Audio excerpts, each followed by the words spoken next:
말씀을 나누고자 합니다. 이제 8월 15일 날 이번 주간에 있습니다.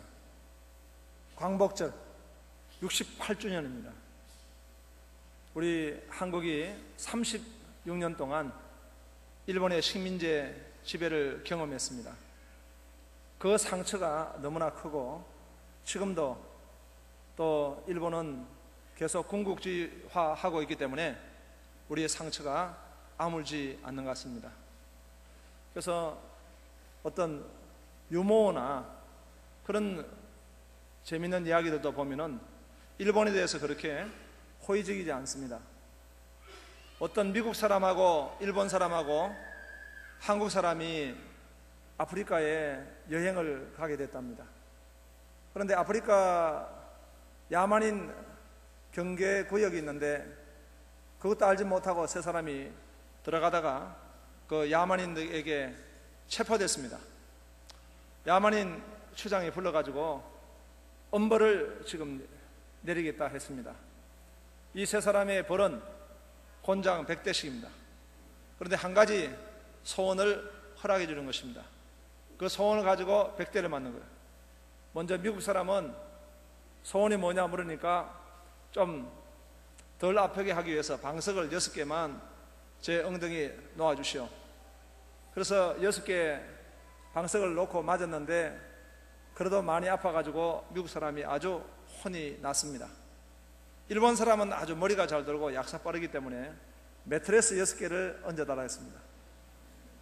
그래가지고 매트레스 6개 위에다 곤장을 치니까 별로 곤장 효과가 나지 않아가지고 일본 사람이 루루라라 하면서 나왔습니다. 한국 사람은 소원이 뭐냐 하니까 저 일본 사람을 내 엉덩이에 얹어달라고.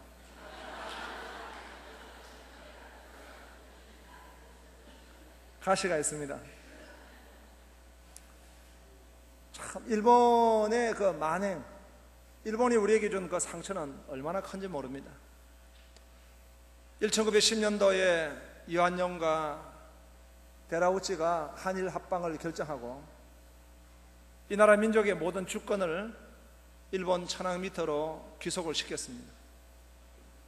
그때부터 일본인들은 우리 조선인을 압제하고 정말 모든 인권을 찬탈하고 비참한 노예로 만들고 말았습니다.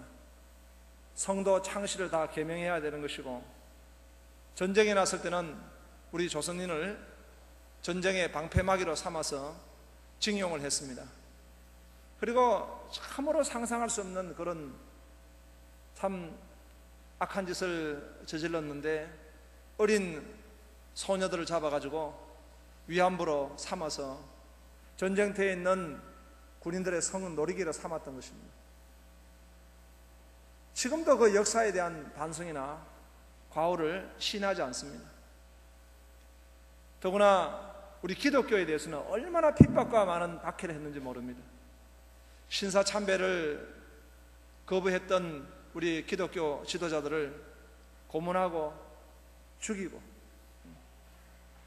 또 심지어 우리 민족의 지성이었던 윤동주 같은 젊은 시인은 잡아다가 생체 실험을 해서 죽이고 정말 악한 짓을 했기 때문에 우리 한국인의 마음속에는 지워지지 않는 그 상처가 크게 자리 잡고 있는 것입니다. 그래서 우리는 이 지금 광복절을 맞이했는데 다시 한번 우리가 돌아보고 싶은 것은 우리가 정말 진정한 해방, 진정한 광복을 누리고 있느냐는 것입니다. 진정한 광복을 누리지 못하는 이유는 해방 이후에 정말 이 민족이 원치 않는 이대에 올리기에 노예가 되고 말았습니다. 북한은 공산주의의 종이 되어서 정말 이런 어두운 자리에 지금 있게 된 것이고 또 남한은 남한대로 계속 사회적인 불안과 어려움 가운데 있습니다. 어쨌든 남북이 이렇게 대치가 되어서 북한이 6.25 전쟁을 일으키고 2차 대전 이후에 인류의 전쟁 역사상 또 한 획을 끊는 그런 참담한 전쟁의 희생이 되고 말았습니다. 수많은 사상자를 내었고 수많은 이산 가족을 내었고 지금도 그 상처가 우리 후손들에게 그대로 이어지고 있는 것을 볼 수가 있고, 남북이 전 세계 유리에 찾아보기 어려운 그런 분단 상태로 지금도 대치 전국을 지금 하고 있습니다. 그래서 일본으로부터는 우리가 해방이 됐는지 몰라도 진정한 해방과 진정한 자유는 정치적으로도 북한이 저렇게 공산주의화 되어 있는 이상 해방이 되지 않았습니다. 역사적으로도 진정한 자유와 해방을 우리가 아직 누리지 못하고 있다고 할 것입니다. 그런데 오늘 성경은 더 엄중한 말씀을 우리에게 주시고 있습니다. 그것은 바로 영적인 해방입니다. 우리가 정말 영적인 해방을 지금 누리고 있느냐라고 한 것입니다. 로마서 5장에는 모든 인생의 조상은 아담입니다. 그런데 그 아담이 죄의 종이 됨으로 말미암아 모든 후손이 아담의 후예가 되어서 죄가 그 주인 노릇하게 되었습니다. 그 죄로 말미암아 죄로부터 벗어날 수 있는 인생은 아무도 없게 되었습니다.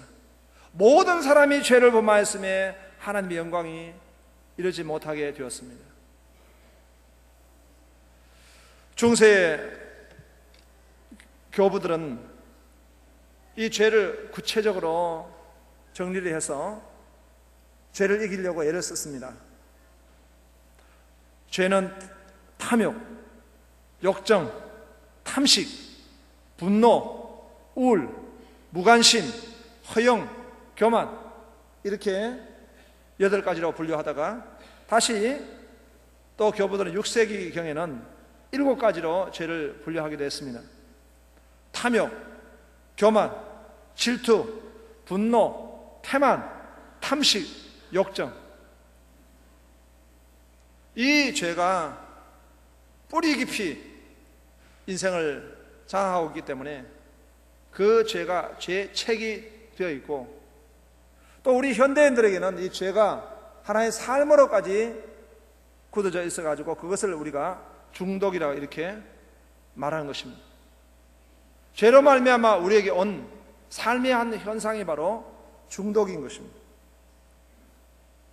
칼 융이라고 하는 정신의학자는 알코올에 대한 환자의 갈망이라고 하는 주제로 글을 썼는데 거기에 중독에 대해서 이렇게 표현했습니다.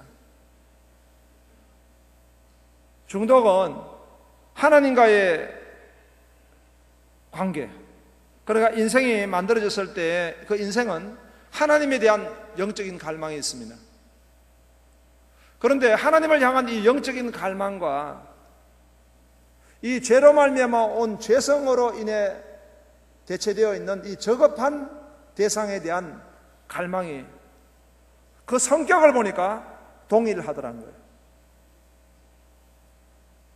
하나님을 향하여 갈망을 가져야 되는 그 마음이 하나님을 대체해서 또 다른 어떤 그 죄성으로 만들어진 대체물을 갈망하고 있더라. 이것을 바로 중독이라고 말하고 있습니다.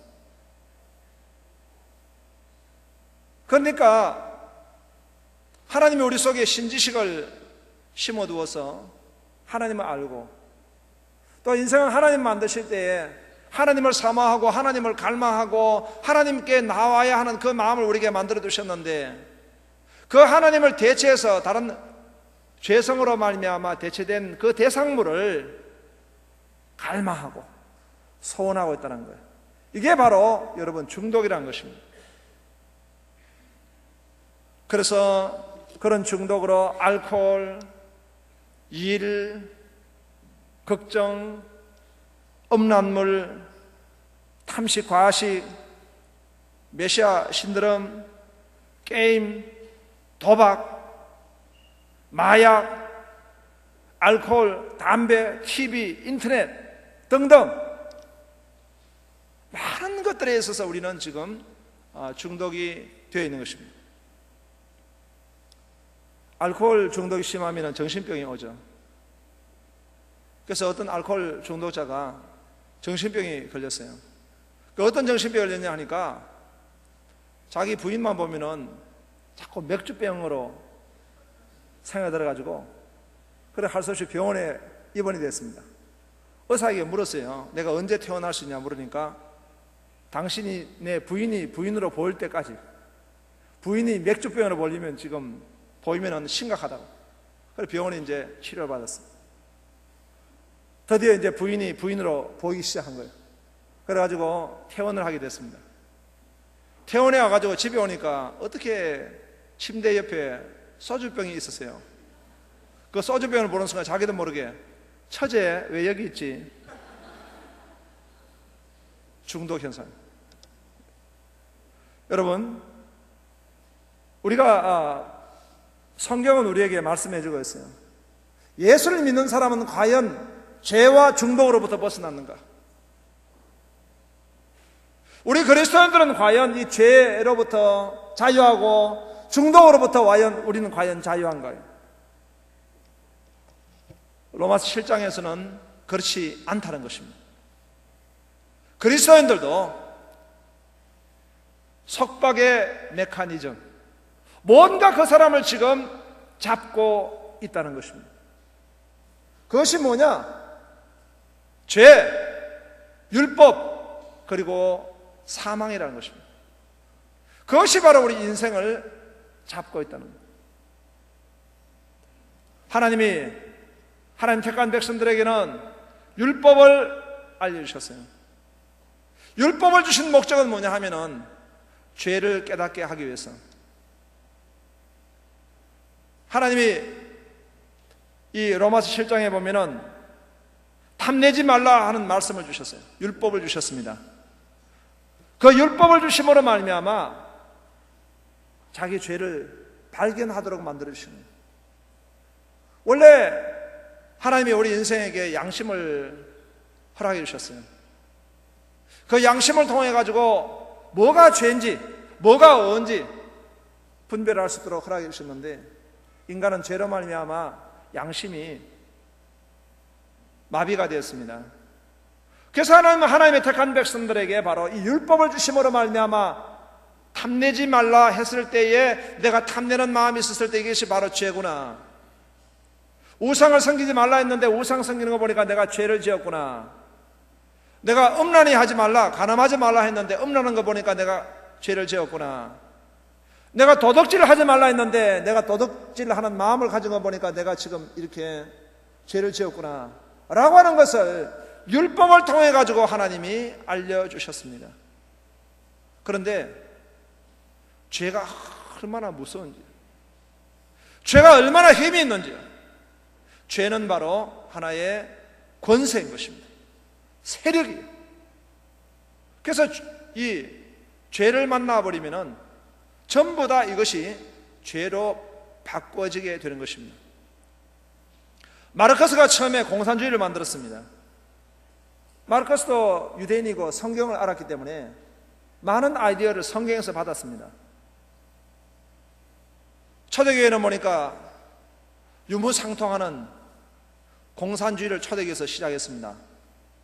그래서 이렇게 가진 자의 횡포를 물리치기 위해서 그 없는 자들이 일어나야 된다. 처음에 그 이론을 만들었을 때 그는 죄로 출발하지는 않았을 것입니다. 가난한 자를 돕기 위해서 공산주의를 만들었습니다. 그러나 인간이 만든 어떤 제도나 어떤 참으로 철학일지라도 죄로부터 자유할 수는 없는 것입니다. 죄가 이 공산주의를 잡아버리니까 이제는 프롤레타리아 계급의 정오로 나타나게 되어서 수많은 살상과 전쟁을 일으키고 그리고 참혹한 세상으로 만들어서 그 사회를 멸망시키고 마는 것입니다. 그리고 거기서 또한 새로운 기득권이 나와가지고 이제는 북한같이 왕조를 이루기도 하는 것입니다. 죄는요, 인간이 만든 어떤 철학과 인간이 만든 어떤 제도도 다 삼켜버립니다. 결국은 죄의 결과로 나타나서 또 또 하나의 사망을 만들고 맙니다.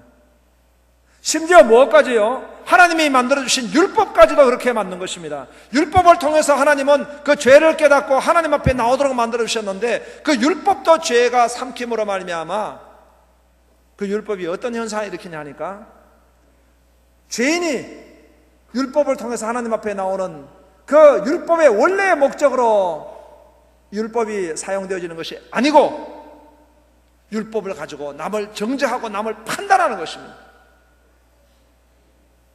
그래서 로마서 1장에는 이방인의 죄를 말씀하고 있는데 하나님을 영화롭게도 하지 않고 하나님을 감사하지도 않으니까 그 마음에 허전한 마음이 들어서 우상을 섬기는 것, 죄를 범하는 것이 이방인의 죄고 일찍이 하나님을 알았다는 유대인의 죄는 남을 판단하고 남을 정죄하고 남을 비판하는 바리새인으로 전락하고 만 것입니다.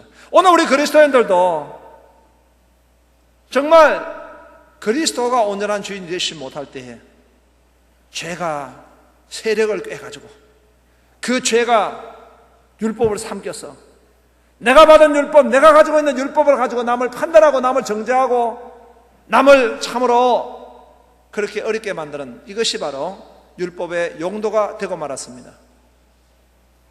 또 하나의 율법의 용도는 죄로 말미암아 어떻게 발전하게 됐냐니까 나는 죄를 지을 수밖에 없어. 나는 이렇게 예배 시간에 설교 시간에 잠들 수밖에 없어.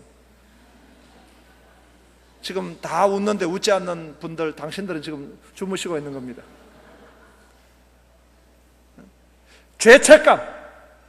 죄책감이 들어버린 것이. 그래서 그 죄책감으로 말미암아 어를 향해서 나가려고 했던 모든 것들을 포기해버리고 나는 안 돼. 나는 할 수 없어. 되는 대로 살 거야. 이렇게 자포자기한 그런 마음으로 만드는 이 죄가 율법을 삼켰습니다. 그래서 이 사도 바울은 그것을 경험하고 난 뒤에 내가 예수를 믿고 내가 다메섹에서 예수님을 만났고 내가 하나님을 만났는데도 불구하고 내 안에 두 법이 싸우는구나. 로마서 7장에 21절에 보니까 20절에 만일 내가 원하지 아니하 하는 그것을 하면 이를 향한 자는 내가 아니요 내 속에 그 하는 죄니라. 그러므로 내가 한 법을 깨달았노니 곧 선을 행하기 원하는 나에게 악이 함께 있음이라. 내 지체 속에 한 다른 법이 내 마음의 법과 싸워 내 지체 속에 있는 죄의 법으로 나를 사로잡는 것을 보는도다. 오호라 나는 공고한 사람이로다. 이 사망의 몸에서 누가 나를 건지랴. 여러분 오늘 우리 현대 그리스도인들은 정말 고뇌가 필요합니다. 내가 하나님의 의를 향하고자 하는데 내 속에 있는 죄가 있다는 겁니다. 내가 하나님이 원치 않는 그런 불법이 내 속에 숨어 있다는 겁니다. 그것이 죄로 또는 중독의 현상으로 하나님의 또 다른 그 무엇을 내가 구하고 있는 마음이 숨어 있다는 것입니다. 제랄드 메이라 하는 정신의학자는 중독과 은혜라고 하는 책을 썼는데 그는 그렇게 말했어요. 현대인들은 95%가 무언가에 중독됐다는 거예요.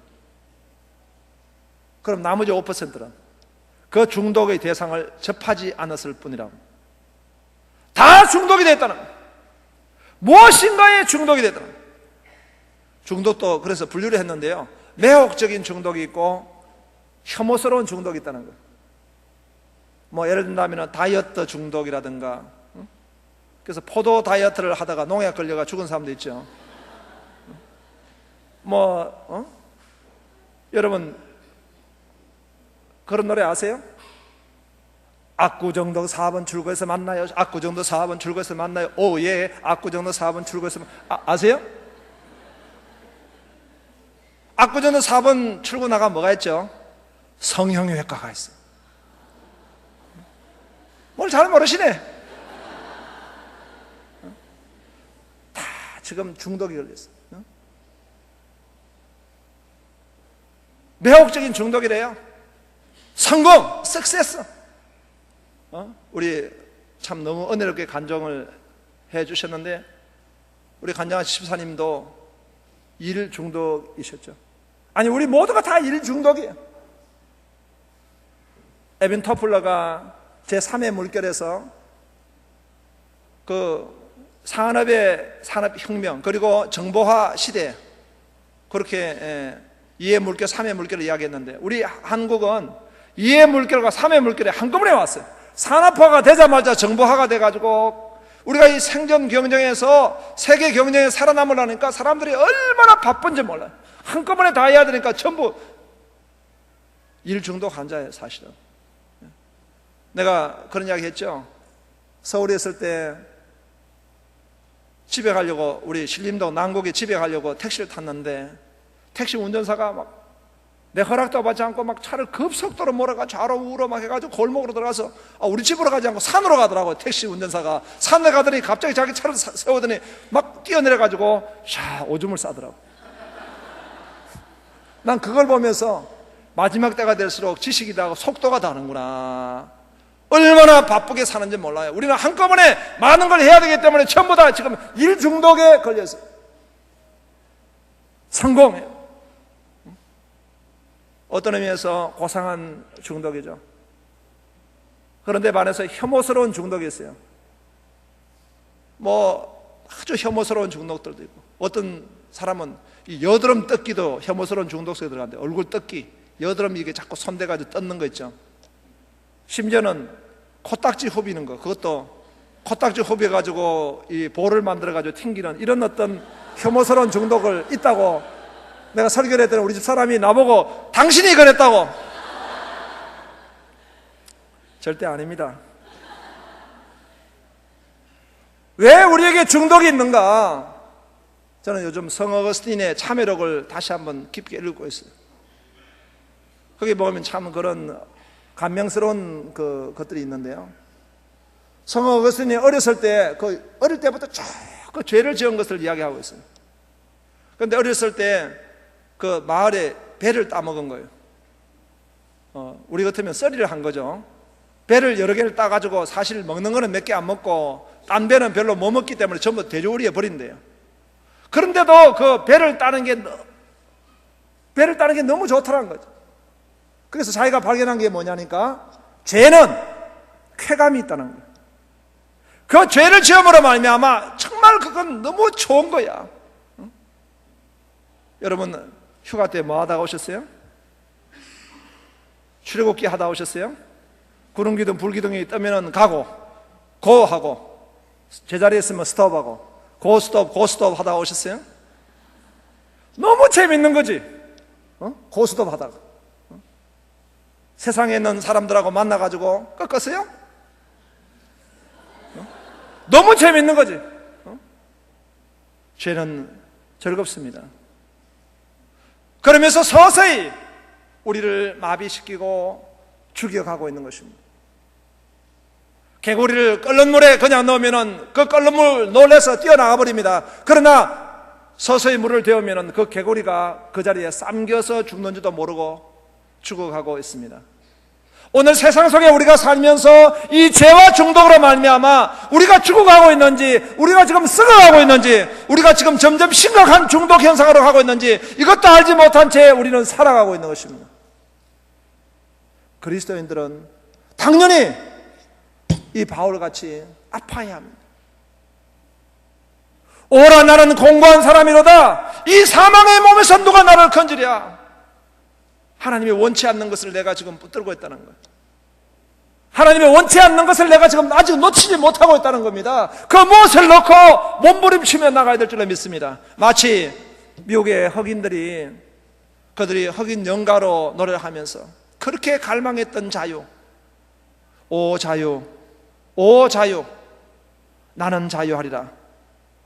비록 얽매였으나 나는 이제 돌아가리. 자유 주시는 내 주님께. 우리 같이 한번 찬양해 볼까요? 슬픔 없네, 슬픔 없네, 슬픔 눈물 없으리. 비록 얽매였으나 나는 이제 돌아가리. 자유 주시는 내 주님께. 여러분, 우리는 이 갈망이 필요해요. 자유에 대한 갈망, 영적 해방에 대한 갈망을 우리는 필요한 것입니다. 이 싸움이 있어야 돼요. 오자유, 저 전기 좀 주십시오. 신디, 전기 좀.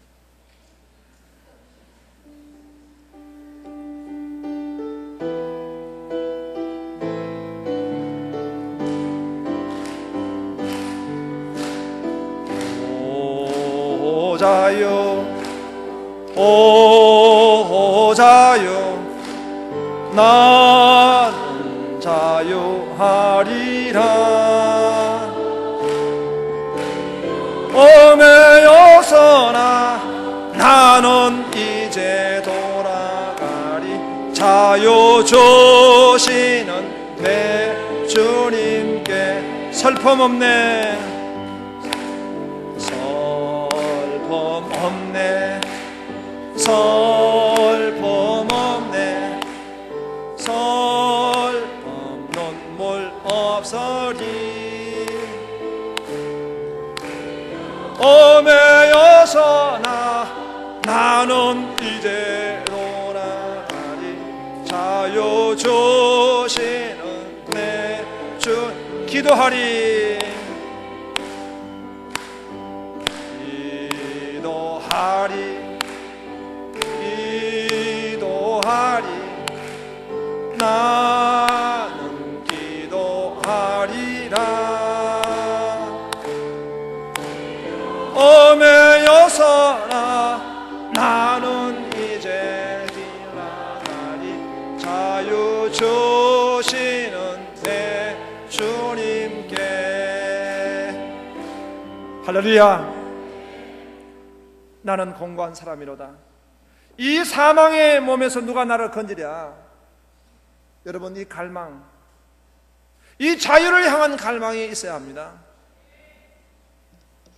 그럴 때 주님은 우리에게 그 갈망을 가진 자들에게, 정말 자유를 원하는 자들에게 주님은 오늘 우리에게 말씀해 주고 계세요. 어떻게 우리가 이 영적 해방, 어떻게 우리가 진정한 해방을 얻을 수 있느냐.